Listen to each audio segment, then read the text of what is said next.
So kamu tahu tak kenapa umat Islam ni kena berpuasa?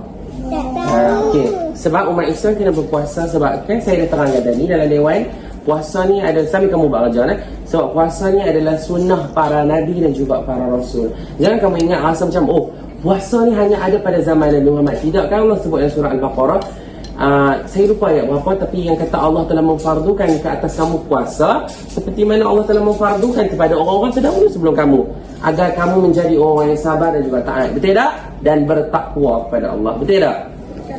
Jadi Allah nak habaq daripada dulu lagi puasa ni dah ada. Cuma mai zaman Nabi Muhammad sallallahu alaihi wasallam, Allah very good. Tak ada, Rasulullah sangat seronok bila ada terutamanya budak-budak yang bila kita cakap sallallahu alaihi wasallam, ya, dia jawab balik. Sebab Rasulullah kata,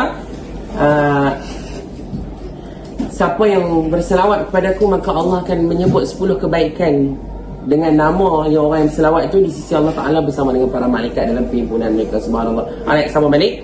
Jadi kalau kamu nak tahu sebenarnya puasa ni yang bulan Ramadan ni bukan hanya ada pada umat Islam, umat Nabi Muhammad sallallahu alaihi wasallam yang zaman lah je tak. Tapi dia dah ada pada zaman-zaman terdahulu. Sebagai contoh, saya nak tukar kamu agak-agak lah Nabi apa yang first time sekali puasa dalam dunia? Pandai, ya. Segala bentuk ibadah dalam dunia permulaannya dimulakan oleh abah kita, Abul Ummah, iaitu bapa manusia, iaitu Nabi Adam AS. Sebagai contoh, tak kala Nabi Adam AS yang Allah campakkan turun daripada syurga, Allah turunkan daripada syurga ke bumi sebab mereka dah makan buah di pohon kurdi, dia dengan Siti Hawa.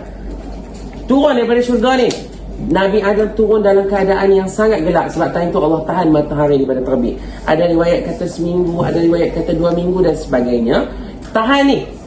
Namun Nabi Adam tak berhenti berdoa, dan dalam masa seminggu tu Nabi Adam tak makan dan tak minum. Dan Nabi Adam selalu kata, Rabbana zalamna anfusana wa illam taghfir lana wa tarhamna lanakunanna minal khasirin. Iaitu Nabi Adam, habaq, ya Allah, kalau Allah ni Maha Pengasih, kalau Allah tak ampunkan aku akan duduk dalam zalamna, iaitu orang yang zalim, yang menzalimi dia. Kemudian Allah ampunkan dosa dia berkat dengan solat dia dan juga puasa yang dia lakukan dalam masa seminggu ataupun 2 minggu menurut riwayat. Allah terbitkan matahari dan tak kala itu berlakulah solat subuh pertama dalam dunia. Sebab tu hari ni kita solat subuh, tanda kita diterima taubat nak bangun hari-hari ni. Kita sembahyang subuh hari-hari ni, tanda kita bersyukur kita hidup kepada, dan Allah hidupkan kita untuk dunia ni. Faham tak? Macam Nabi Adam bersyukurlah. Start daripada tu Nabi Adam setiap hari dia akan sembahyang di waktu fajar, iaitu solat subuh.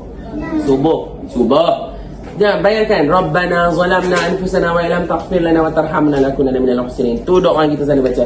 Kemudian Nabi Yunus AS pun berpuasa, anak-anak.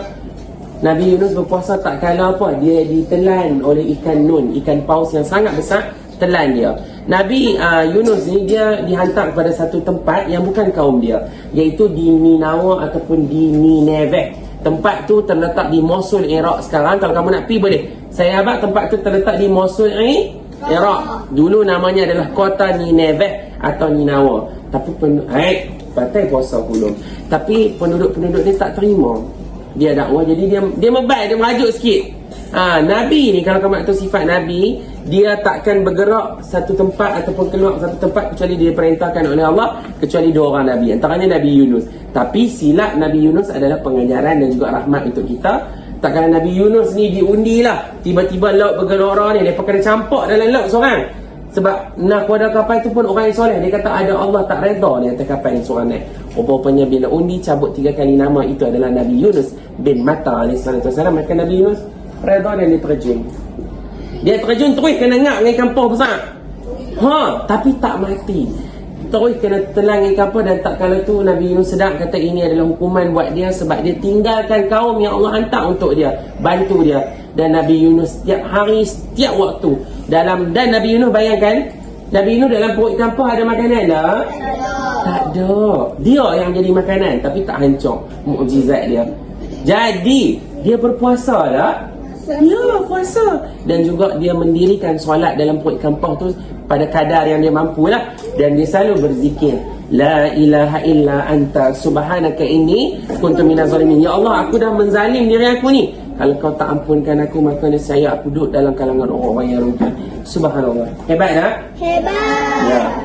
Berkat dia selalu berzikir dalam keadaan 3 gelap. Gelap perut ikan pau, gelap malam dan juga gelap dalam lautan dalam. Tapi tak menutup hati dia yang cerah tu untuk sentiasa memohon taubat kepada Allah. Sebab tu anak-anak, orang Islam ni dia tak boleh give up dengan rahmat Allah.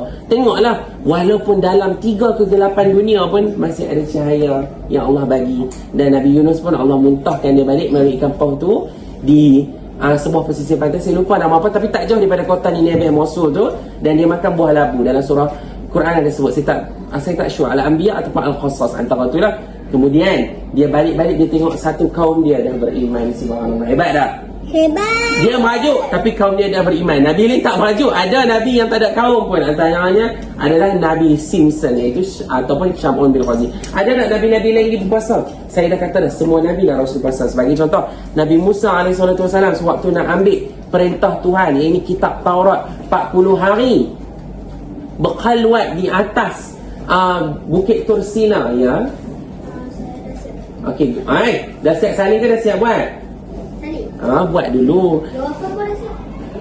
Bagus. Di Bukit Tur Sina, sementara nak dapat kitab Taurat ni, dia berpuasa.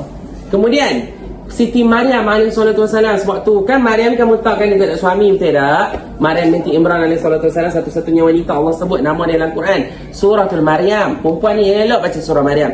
Bayangkan hebatnya Maryam ni, punya mulia dia boleh lahirkan seorang anak lelaki nama Nabi Isa bin Al-Masih binti Maryam alaihissalam tanpa seorang lelaki ataupun suami. Jadi orang tuduh dia buat zina lah. Elok dia balik kampung, dia bawa Nabi Isa yang sangat comel. Orang tanya, ni anak siapa ni, zina dan segala apa-apa. Hang buat apa ni Maryam? Hang keturunan mulia lah. Imran ni adalah keturunan mulia, keturunan para Nabi. Pak menakannya Zakaria dan sebagainya. Kemudian tak Siti Maryam jawab apa? Sesungguhnya aku berpuasa. Nampak? Siti Maryam tak kalah menghadapi dugaan pun, fitnah pun dia berpuasa. Jadi banyak sebenarnya lagi kisah-kisah tentang Nabi-Nabi berpuasa. Antaranya Nabi Yusuf di dalam penjara berpuasa. Kemudian Nabi Ayub tak kalah sakit, dia selalu berpuasa. Pertama sebab tak ada duit, kedua sebab sakit dia selalu berpuasa. Sampailah Allah rakam doa dalam Quran dalam surah Al-Anbiya, wa ayyuba izdada rabbahu anni masani yadur wa anta arhamar rahimin. Ya Allah, aku dah sakit teruk ni. Kalau kau tak sembuhkan, aku tak akan sembuh. Sesungguhnya kau yang maha menyembuhkan, baru lega. Itu pun setelah ada riwayat kata 18 tahun, ada riwayat kata 12 tahun sakit. Sentiasa solat dan puasa. Jadi saya nak tanya, adakah puasa ni membebankan kita? Tak. Puasa sebenarnya nak mengajak kita ikatan dengan para rasul dan para nabi terdahulu. Saya ulang sekali lagi, puasa ni bukan sunnah Nabi Muhammad saja, tapi adalah sunnah para nabi. Dan siapa ikut para nabi, dia berada di jalan yang betul ke tak? Cuma peringatan ringkas daripada kalau puasa saja tapi tak semayang 5 waktu adalah orang yang rugi. Apa beza kamu dengan orang yang bukan Islam? Orang kafir adalah solat. Kalau kamu kata orang Islam puasa, mereka pun puasa, tapi mereka tak ada semayang 5 waktu saja. Mereka ada solat mereka ada semayang mereka, tapi di kuil, di gereja dan sebagainya. Tapi kita hari-hari kena semayang, tak kira kat mana pun, betul tak? Dalam kelas ni boleh semayang tak saya tanya? Boleh. Sebab semua bumi Allah adalah halal untuk orang mukmin, umat Nabi Muhammad SAW. Tidak macam umat Nabi Musa alaihissalam Bani Israel. Ada tempat-tempat tanah-tanah yang mereka tak boleh solat langsung.